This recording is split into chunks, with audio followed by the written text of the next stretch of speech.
to Fiction Fans, a podcast where we read books and other words too. I'm Lily. And I'm Sarah. And we are embarking on another step on our journey to the center of the Discworld with the book Hatful of Sky. A Hatful of Sky? I believe it is Hatful of Sky. A Hatful of Sky.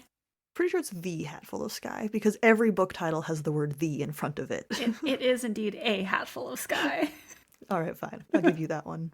But before we get into it, what's something great that happened recently? Something great that happened recently. I'm gonna say that Mr. Squeak's surgery went well, because it did. And I'm very pleased that she no longer has a lump in her. So that's something good. That is good. Scraping the bottom of the barrel just a little bit, because it has been a week. But it is, but no matter how bad the week is, something happened that was good. Yes. I tried a new pho place yesterday. Ooh. Daniel and I are on our own journey to find a favorite pho place, which is a very fun challenge. Mostly because it means eating a lot of pho. I mean, that sounds delightful. The first place we went to was amazing, but like way overpriced. And this place was good, and also half the price, which makes it great. And that's why it's a great thing that happened. What are you drinking today? I am drinking Galley Grey Regeneration Tea by Megan's Marvelous Medicinals, which is a tea that was given to me over the weekend. It is Earl Grey with cornflowers and lemon peel, and I like it quite a bit. It is a little more floral than Earl Grey normally is because of the cornflowers, but not like overwhelmingly so. Yeah. How's the lemon peel? Can you taste that? Is it like nice and citrusy? It's not very citrusy at all, which is good because I don't like citrus in my tea. Oh, well, okay then. Which is funny because I love like lemons and lemonade and like citrusy things, but I just don't like it hot. Interesting. But you like hot toddies, don't you? Not particularly. Oh, all right. You can just be wrong then. More for me. I mean, I'm not saying that I will not drink a hot toddy, but they're not my favorite. You wouldn't turn down a hot toddy. You just wouldn't order one. I see. Yeah. Well, now I wish I was drinking lemon tea. I'm not, though. It's mint medley, because it is grey, as you might have been able to tell by the fact that I had pho yesterday. I am very much a mood reader and a mood eater. Well, have you read anything else lately? I'm trying to think if I have done any reading this week that has not been podcast reading, and I think the answer is no. It's been that kind of a week. I mean, we had 2 recordings this week. I feel like that's fair. That's true. We did have 2 recordings this week. So if that's what you mean by that kind of week, I agree, but I feel like that was not what you meant. No, it's been so much of a week that I forgot that we had another recording this week. That's what I mean by it's been that kind of a week. Similarly, I was studying for a professional certification test, which I passed. Yay. Congratulations. Thank you. That doesn't count as my good thing because it was not as good as pho, but fair enough. That's what I was reading. Fun. But the Tiffany Aching books are actually fun. I have been enjoying the heck out of them, I gotta say. Yeah, I really like them. I mean, they're the kind of young adult novel where adults can read them and get stuff from them, which is not the case for all young adult novels. Yeah. They are a little hard for me just because I see so much of myself as a young reader in them that I have to remind myself just because I'm dying of shame in this moment does not make the book bad. I mean, there are some bits in the book where I'm like, yeah, young me would have eaten this up, and old me is just kind of rolling my eyes. Or older me is just kind of rolling my eyes. Yeah. We can get into that in a little more depth later. But there were some really fun references to the main body of Discworld in this book. I feel like more than in the first one. Yeah, I don't remember actually there being a lot of subtle references to events in the adult Discworld series in the first book, whereas with this one, and they are quite subtle, like these are things that I would not necessarily have picked up on or recognized if we hadn't been doing this close reread. Like there's a mention of dragons on the moon, which I think comes from The Last Hero. I'm pretty sure, yeah. Yeah, and because I had only read that once before, I don't think I noticed that the first time I read A Hatful of Sky. And then there's Granny Weatherwax making vampires crave biscuits and tea, which of course is a reference to Lords and Ladies. And there's also a reference to the title of the next Tiffany Aching book, which, if you haven't read the next Tiffany Aching book, you wouldn't recognize. But the title is I Shall Wear Midnight, which comes from a statement that Tiffany Aching makes in this book. It's also, like, a fucking heavy metal thing to say, and I love it. It is. I feel like there were not these references. I'm pretty sure that there were not references like this in The We Free Men, the first Tiffany Aching book, because I remember having the distinct sense that it felt very disconnected from Discworld. And these are exactly the kinds of comments that, to me, kind of ties them together in a way that is really enjoyable for someone who has read the main body of Discworld, but would not interfere with the enjoyment of someone who has not.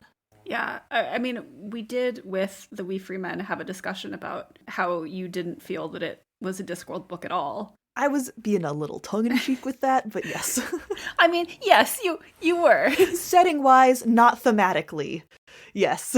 I know that. But you're right, we did have that conversation, and I think that this does feel more connected in terms of place. Probably also because, I mean, the first book takes place primarily in or on the Chalk, which is the area that Tiffany is from, that we don't see much in, or at all, in previous Discworld novels. Whereas this book takes place a lot in, it's not named, but it's like the Ramtops and Lancre, and yeah, very much the area where Granny Weatherwax is from. And I think that change might also help with that feeling of settling into Discworld. Yeah, it feels much more interconnected in a way that I really liked. I really liked this book. It's a good book. I really like the Tiffany Aching books. It was really interesting, just like from page one. It starts very differently from other Discworld novels. It starts with an excerpt from an encyclopedia entry about the Knack McFeagle. And this is obviously to, like, remind readers what's going on. But I feel like Pratchett usually plays much more fast and loose with that kind of thing. Like, he'll work in reminders to the prose, but he doesn't usually give you, like, a synopsis of, here's what's happening with these guys. The story so far, yeah, I kind of feel like that's twofold, or the reason for that is twofold. One, this is a young adult novel, and so it makes sense to me that he puts a little more effort into reminding readers what has gone on in the previous book. That was my sense of it, yeah. And two, this book is also much more of a direct continuation, and all of the Tiffany Aching books are more of a direct continuation of the book that comes before it than a lot of his Discworld novels are.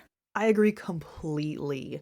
I know we have occasionally made the argument that you don't need to read the first book of a miniseries, Mort, to enjoy the rest of them. But for Tiffany Aching, I do not think that at all. Like, you really have to have read The We Free Men to get this book, I think. Yeah, I think the Tiffany Aching miniseries is much more a traditional series than the Discworld novels and the Discworld miniseries tend to be. I read the, like, conversation with Pratchett at the back of my copy. I usually don't read that stuff. I did read it. I normally do read that stuff, so. He comes out and, like, calls out the miniseries, which feels strangely meta in a way that has no justification at all. But I was just like, oh, no, this is a conversation we have about you, Pratchett. What are you doing? So we see more of the Knack McFeagle, or the We Free Men, who are these delightful, strange little fairy men who, that was a weird way to describe them. It was an entirely accurate way to describe them. It was not wrong. But they're pixies and they live in burial mounds, and they're 6 inches tall, and they're always fighting and always drunk, and very fun, and I love them very much.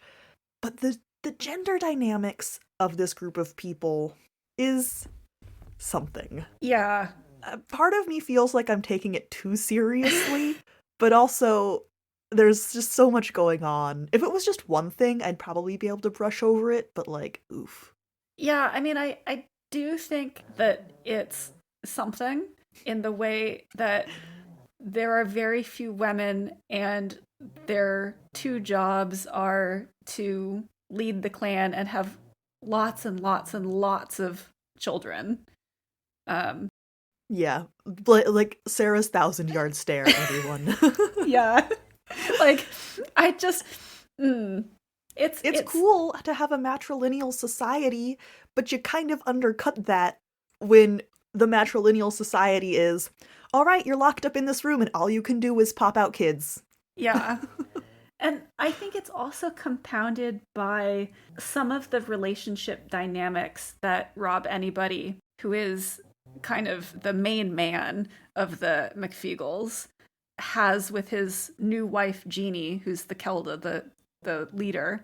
She's super jealous of Tiffany, and it's gross. Yeah, like, so Jeannie was not in the previous book, really. She's introduced at, like, the very end. Yeah, she comes from a different clan. When the Kelda of a clan dies, a daughter from a different clan comes in and becomes the new Kelda and marries, like, the head man.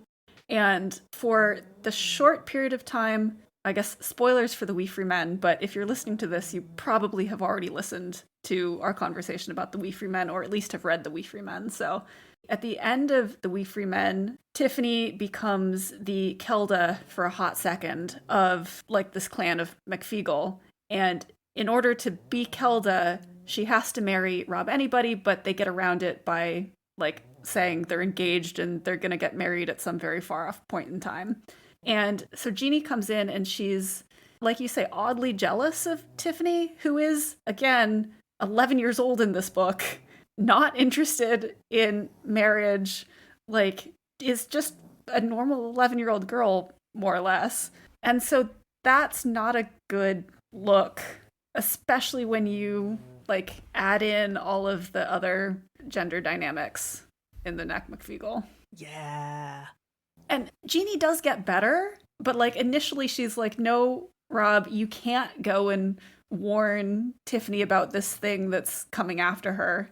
Like, she's a witch, she'll handle it on her own. Which on the face of it is not a terrible statement to make, except that it's... Except Rob counters with, she's also a kid. Yeah.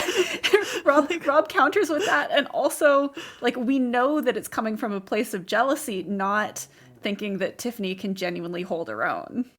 Right. Jeannie is such a sympathetic character. We do get a lot of her, like, internal thoughts about being so isolated, being in this new clan full of strangers that she has to suddenly lead. Like, I feel like there's a lot of really good conversation around that gets completely ruined by the weird territorial thing against a little kid. Yep. I don't know, she gets better. Like you say, the moment where she's like, yeah, okay, go warn this child that her life is in danger. I was like, thank you. Yeah.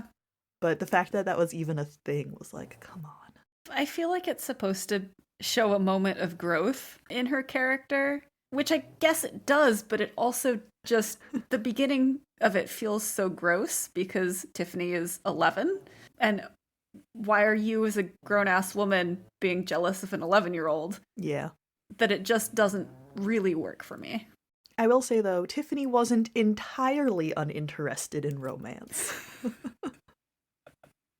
She has a very antagonistic flirtation with the Baron's son, who she rescued in the first book. That was absolutely absurd. Their age gap is... Well, he's 15 and she's 11. What 15-year-old boy has a crush on an 11-year-old? It's a little, like, just so absurd. And that is exactly the thing that I was referring to earlier. That when I was like 10 or 11, I would have eaten that up. Like, oh my God, I would have loved that part of this book, which I am so embarrassed about now as an adult that I have to remind myself that it's fine. That does not make this a bad book just because it calls me out. I think the thing that I love about it is Tiffany doesn't admit to herself that she has a crush on Roland. And this book is all from Tiffany's point of view, but we get a little bit of perspective from some of the comments of some of the Nac McFeagle. And one of them points out that she would spend 25 minutes waiting for Roland to come by so that she can snub him when he comes by. That was delightful. This was a very good book. It just brought up some stuff that I gotta work out. I will say that I really like, and this is a Tiffany Aching series comment, not a comment about this book specifically, but I really like the way that the relationship between Tiffany and Roland plays out over the course of the series. I'm not going to say any more about that, but... Yeah, I haven't read this. This is my first time reading the series at all, so please don't. I know, like, I don't want to say more, but I think it's worth calling out in this discussion because I do really like the way that Pratchett handles that overall as well. The other aspect of this book that made me die inside a little bit was how special Tiffany is. She's the bestest, she's the most powerful young witch, she's the only young witch who really gets what magic is. Very, I'm the center of the universe, which again, 10-year-old Lily. Holy shit. I mean, she suffers from young adult novel main character syndrome. She absolutely does. And it's fine for the main character in a young adult novel to have that. And so I, as an adult reading this, need to remind myself, hey, that's okay. It's okay for little kids to feel special. Just because it's a very cringy thing you did in your youth does not make this bad. Yeah. Was Pratchett too good of an author? Maybe. I mean, it's almost like he knew what he was doing. One thing that I think is interesting about this book is that there's a lot more concrete magic than we normally see in a Discworld novel. With maybe the exception of some of the Rincewind, like, wizard books, because those tend to have some very visible magic. But certainly more magic than we usually see in a witch's novel. Yeah, the concrete magic is remarkable when it shows up in other Discworld novels. Whereas in this one, it feels much more like, well, that's just what magic is, which is unusual. And I wonder how much of that is because it's a YA novel.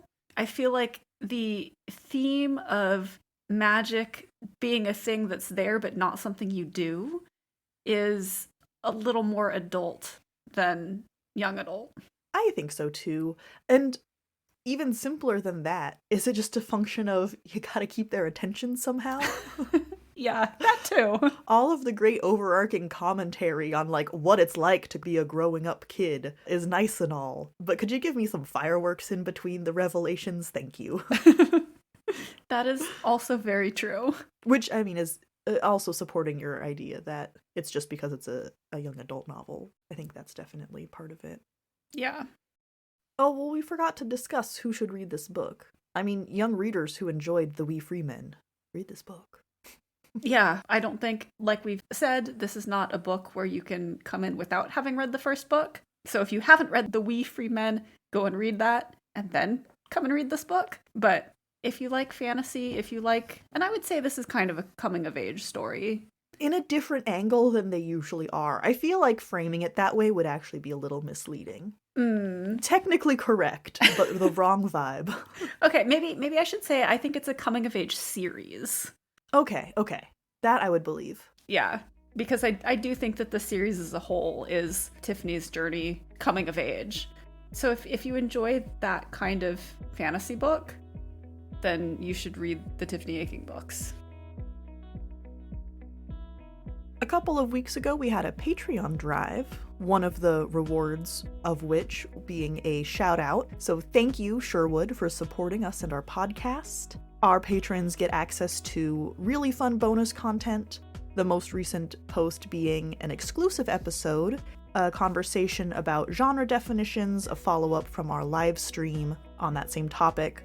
We were joined by Crystal Matar, author of Legacy of the Brightwash and Legacy of Brick and Bone, and Taylor from Made Between the Pages for this conversation. So anyone who supports us on Patreon can go listen to that. I recommend it. It was a very fun. We covered a lot more than just genres, I gotta say. It was a wide-ranging conversation. The remainder of this episode contains spoilers.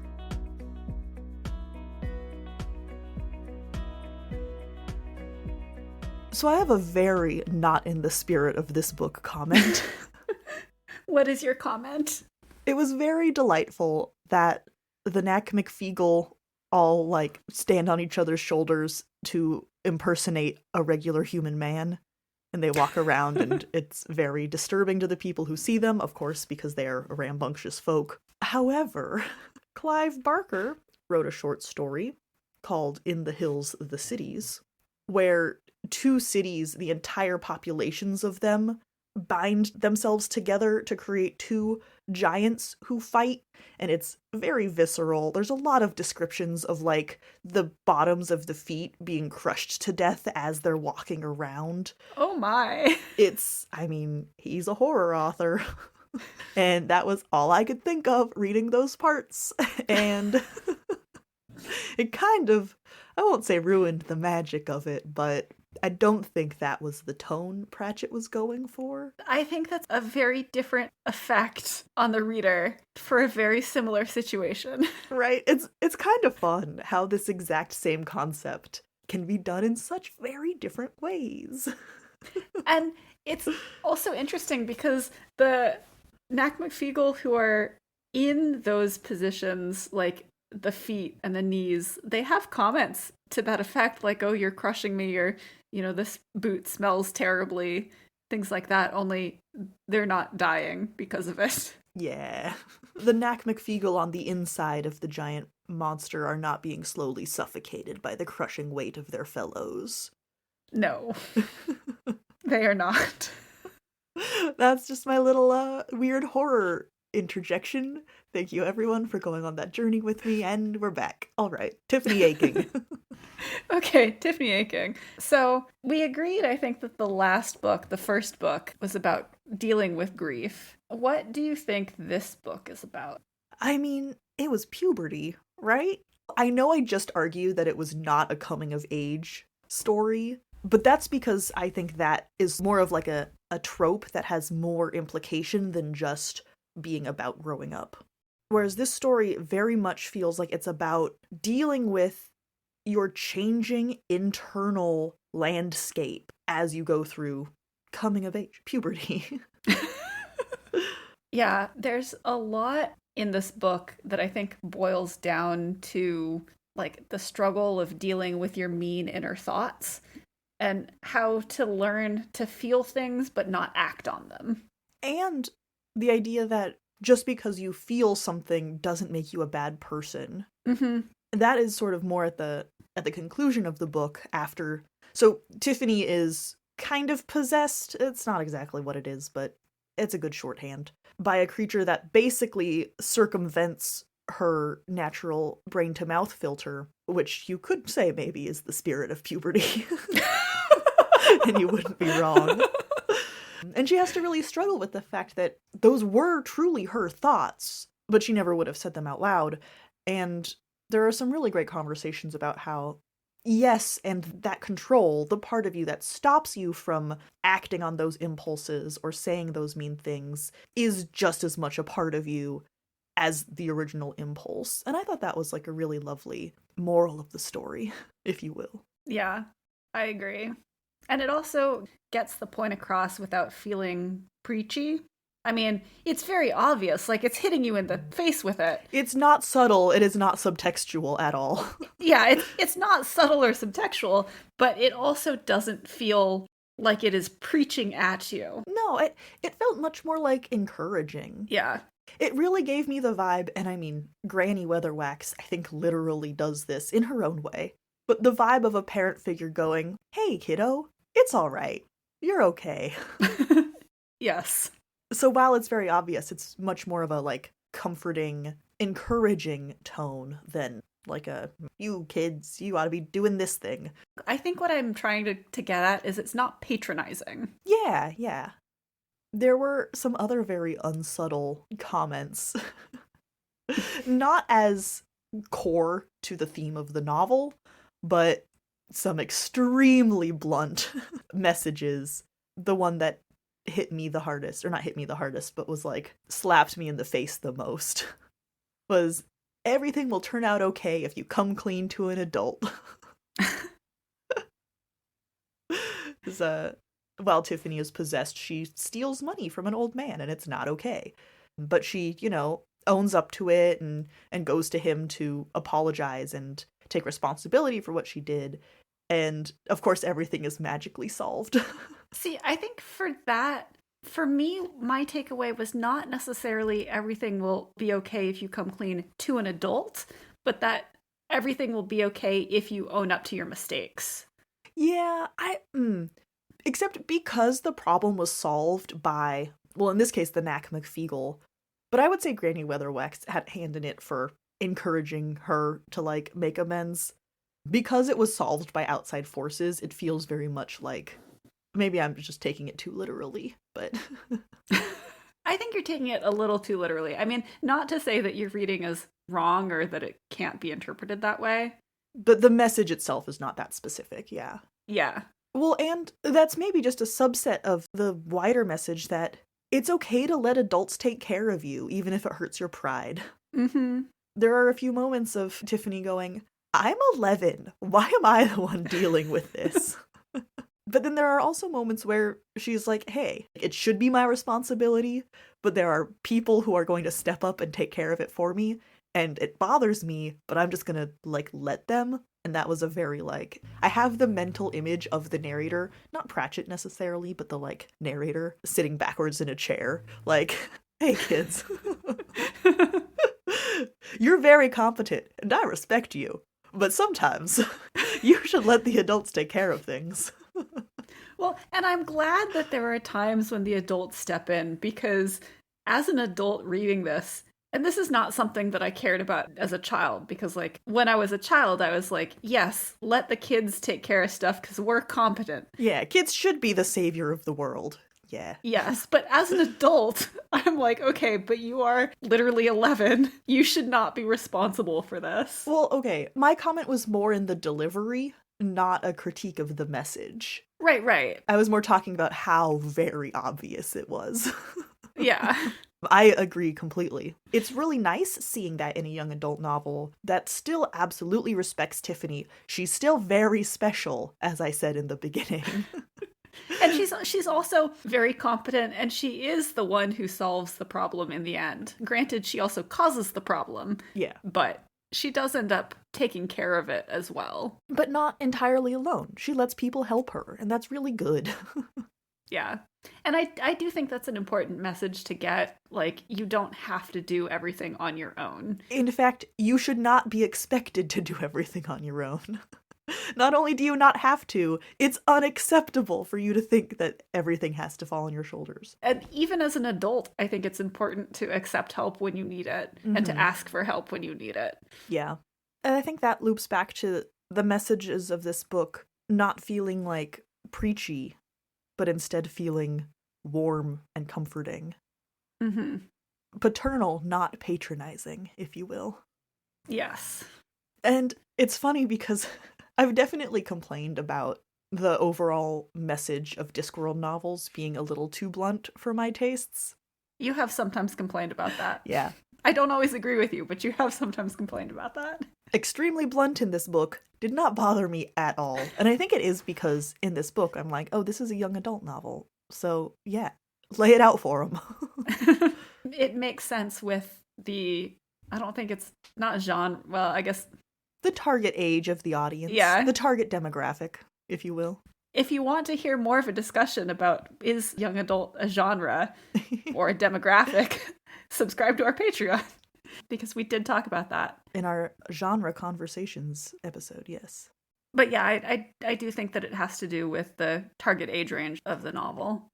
Okay, the bad guy of this book was very cool, though. The bad guy, I like the Hiver. Is that how you pronounce it? That's how I pronounce it. Is that correct? I don't know. I think I said it like slightly differently in my head every time the word came up because I was just like trying them out to see what felt good. I have definitely settled on Hiver. Yeah, okay. But again, I don't know if that's right. I'm down to go with that. That's fine. So the Hiver is occasionally compared to a demon, although it's very clearly not, like very explicitly not a demon. That sort of has existed since the beginning of time and has possessed creatures and then sort of like been too much until they die. Yes. Not that being possessed by the Hiver is like unbearable, but the Hiver takes over their identity and then just basically indulges in their every instinct. Just the very first, what do they call it, like lizard brain? I think they say monkey brain in the book. I think they say monkey brain, yeah. Lizard brain is the colloquialism that I've heard more often, but that like immediate part of you that makes flash decisions that are not always good. Yes. And so it just indulges in those until it gets too much and the creature or the person perishes.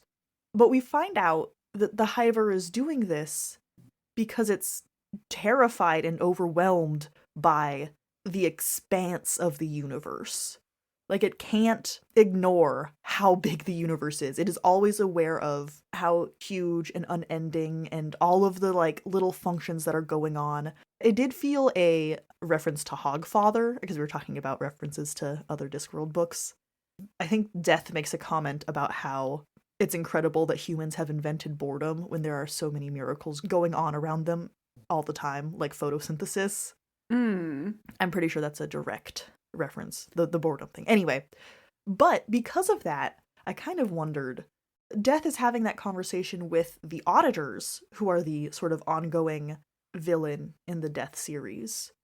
And it makes me wonder if the Hiver is like an auditor gone bad. I guess the auditors are bad, but like an auditor gone crazy.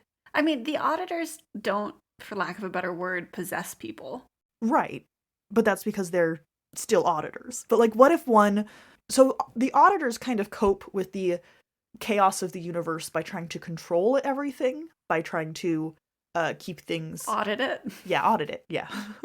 No creativity, no unpredictability, do exactly what makes logical sense. Whereas the Hiver is sort of coping with it by just trying to be so powerful that nothing can overwhelm it. And they're both like kind of described as gray, amorphous beings. They both have communal identities. Auditors are always we and us, and the Hiver also always talks in plural first person.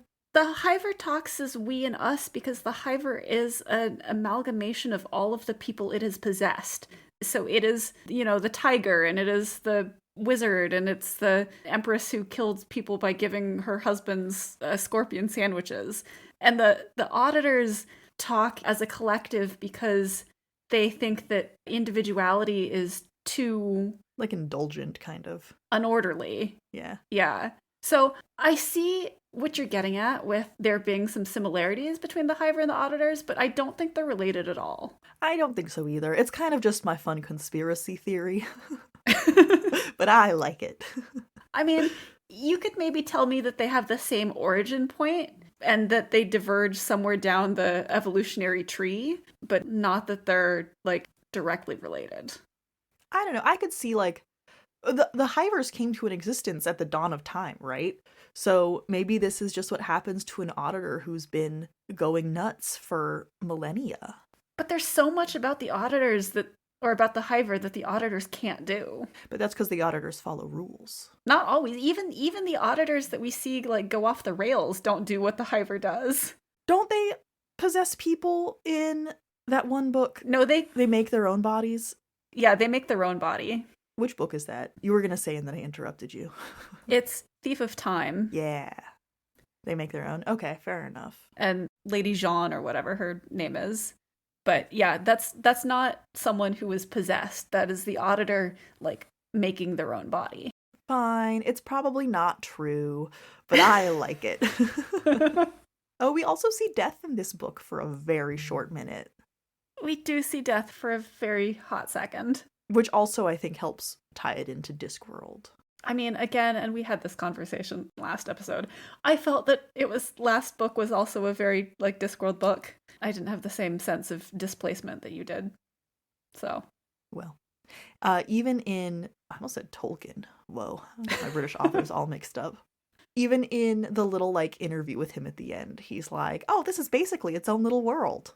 So Pratchett agrees with me. I mean, he said that it was a specific bit of England, yes. Which we did know. Well, yeah. Anyway, I liked the first one. I liked this one even more. It's a weird experience. Not always.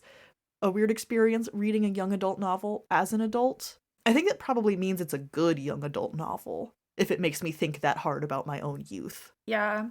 I didn't read this book as a child because it wasn't out yet, but I did read it as, like, I don't know, I was probably in my late teens or early 20s. So an actual young adult. Yes. Which ironically is not who young adult books are for. Yes. For me, it's, I think, less of a experience in the same way that you're having. You do have some nostalgia for them. A different kind of nostalgia than you have for a book that you did read as a child. But yeah, I think there is, like, a very different reaction I'm having reading these books for the first time as a true blue adult. Yeah. Which I hate to say it, but I think I do count as. I think you do count at this point, yeah. I'm sorry to tell you. Yeah. But it's funny because the next two Tiffany Aching books I did not read until last year.